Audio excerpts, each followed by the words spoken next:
কালকেই দেখবেন যে আমরা কি করি। আন্দোলন আমরা করব জনগণকে সাথে।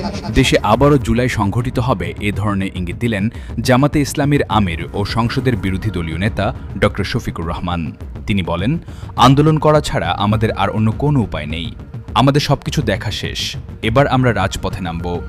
আমাদের 11 দল একত্রে বসে সিদ্ধান্ত নিয়ে দেশের জনগণকে সাথে নিয়ে রাজপথে নামব জুলাই সনদকে বাস্তবায়ন করার জন্য।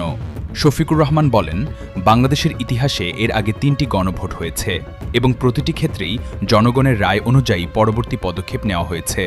এই প্রথম এমন হলো যেখানে সরকারি ও বিরোধী দল সবাই একমত ছিল, সবাই ভোট চেয়েছিল, অথচ পরে এসে সেটিকে অগ্রাহ্য করা হলো। এর মাধ্যমে সংবিধানের চূড়ান্ত ভিত্তি জনগণের রায়কেই লঙ্ঘন করা হয়েছে।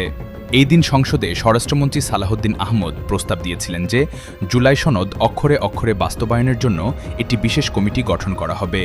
সংসদীয় বিশেষ কমিটির মাধ্যমে সংবিধান সংশোধনের কথা বলা হয়।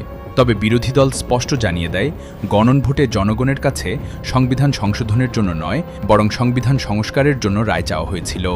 জামায়াতের আমির বলেন, জনগণ যে রায় দিয়েছে আমরা তার পক্ষেই দাঁড়িয়েছি, কাজে যে সংবিধান সংশোধন সংক্রান্ত কোনো কমিটি এখানে অপ্রাসঙ্গিক। এই দিন সংসদে অধিবেশন চলাকালীন সময়ে বাংলাদেশ জামাতে ইসলামীর 11 দলীয় জোট সংসদ থেকে বেরিয়ে যান।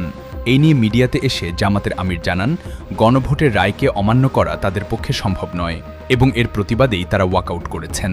জামাতের আমিরের এই বক্তব্যের সাথে আপনি কতটুকু একমত, কমেন্ট করে জানিয়ে দিন।